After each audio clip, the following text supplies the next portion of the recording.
Hello అండి, welcome back to our channel. This is Sravanthi. Everyday నేను ఏంటంటే మీగడని స్టోర్ చేసుకుని దాన్ని తోడు వేసుకుంటాను. పెరుగులాగా తోడు వేసుకున్న తర్వాత ఇలా స్టోర్ అయిన దాన్ని 1 వీక్ ఒకసారి నేను నెయ్యి చేసుకుంటాను.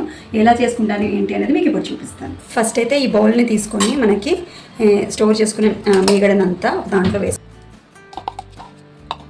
మీగడనంతా ఒక దాంట్లో వేసుకున్నాను, ఒక బౌల్లో వేసుకున్నాను కదా. ఇప్పుడు దీన్ని ఏంటంటే చిలుకుదాం. ఎప్పుడు మీగడ మనకి చల్లగా ఉండేలాగా చూసుకున్నామంటే ఏంటంటే వెన్న తొందరగా వచ్చేస్తుంది. ఈ నెయ్యి చేసుకోవడం అయితే ఒక 10 minutesలోనే నెయ్యి చేసేసుకోవచ్చు. ఇలా మనకి కప్పంతో చేసినా కానీ ఈజీగా వచ్చేస్తుందండి.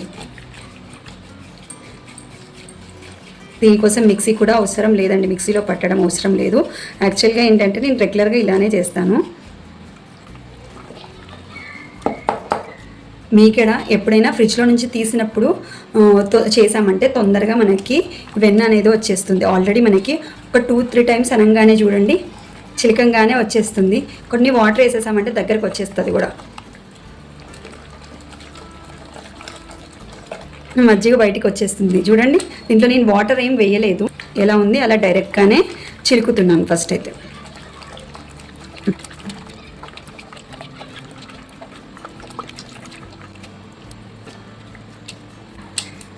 వాటర్ వేయాలి అని అనుకున్నాను కానీ వాటర్ వేయకుండానే ఇలా మజ్జిగ కూడా సపరేట్ అయిపోయింది. మీగడ నుంచి వెన్న రెడీ అయిపోయింది.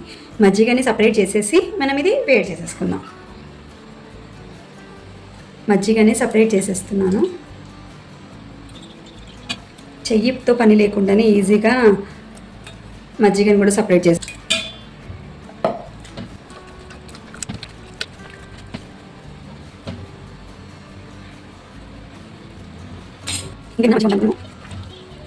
ఇందులో ఇంకేమైనా మజ్జిగ ఉంటే కూడా సపరేట్ చేసేసి స్టవ్ మీద పెట్టేసుకుందాం.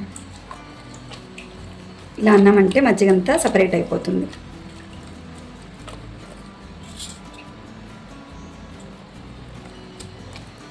చూసారా, ఇందులో మజ్జిగ లేకుండా మొత్తం మజ్జిగని సపరేట్ చేసేసాము.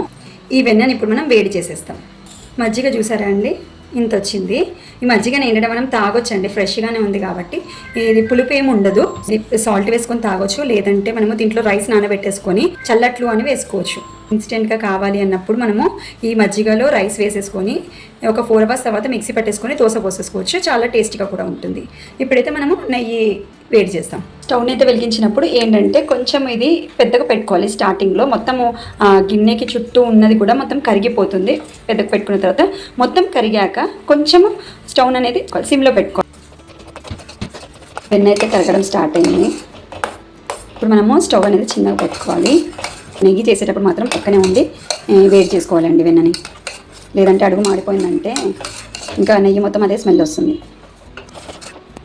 ఇకప్పుడు కలబెడుతూనే ఉండాలి, లేదంటే కొంచెం చిన్నగా అడగంటినా కానీ నెయ్యి మొత్తం మాడు వాసన వస్తుందండి. సో మనం ఎంత చేసినా వేస్ట్ అయిపోతుంది. సో మనం కేర్ఫుల్గా పక్కనే ఉండి ఏదైనా చిన్నగా కొంచెం అడగంటినా కానీ దాన్ని మనము ఇట్లా గట్టిగా అనుకుంటూ కలబెట్టుకోవాలండి. కూడా రావడం స్టార్ట్ అవుతుంది. ఇంకా పెద్ద పాత్ర తీసుకోవాలి, ఎందుకంటే అది పొంగే ఛాన్సెస్ ఎక్కువ ఉంటుంది నెయ్యికి అయ్యేటప్పుడు. సో కొంచెము తక్కువ క్వాంటిటీ అయినా కానీ కొంచెం పెద్ద బౌల్ తీసుకున్నామని అంటే సరిపోతుంది. రిలీజ్ అవుతుంది నెయ్యి అనేది. కొంతమంది ఏంటంటే పాల మీద మీగడతో కూడా నెయ్యి చేసేసుకుంటారు. దానికన్నా మీగడని తోడు వేసుకున్న తర్వాత మనము ఇలా వెన్న చేసుకున్నామంటే చాలా టేస్టీగా ఉంటుంది అండ్ హెల్తీ కూడా. సో టేస్ట్ కూడా దానికన్నా ఇది టేస్ట్ అనేది చాలా ఎక్కువగా ఉంటుంది.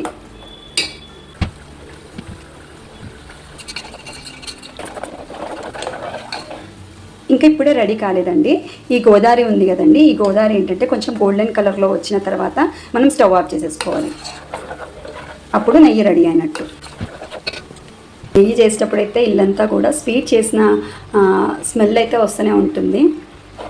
ఇంక ఇప్పుడు మనము స్టవ్ ఆఫ్ చేసేసుకుందాం. బబుల్స్ వస్తుంది కదా, ఇలా వచ్చినప్పుడు మనం స్టవ్ ఆఫ్ చేసేసుకోవచ్చు. మనం ఇలా కూడా చూసుకోవచ్చు. గోదావరి కూడా కొంచెం బ్రౌనిష్ కలర్లో ఉంది కదా, గోల్డెన్ బ్రౌన్.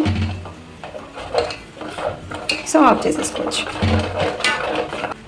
ఇదైతే ఆఫ్ చేసుకున్న తర్వాత పక్కన పెట్టేసుకోవాలి, లేదంటే ఆ వేడికి ఇంకా మాడిపోతుంది. చల్లారిన తర్వాత మనము స్ట్రెయిన్ చేసేసుకుందాము. చూసారా అండి, చల్లారినాక ఇలా పుసగా అయిందో నెయ్యి. ఐ థింక్ ఈ వీడియో నచ్చిందని అనుకుంటున్నాను. ఇన్ కేస్ నచ్చిందంటే please like, share, comment and subscribe. Thank you for watching. Bye.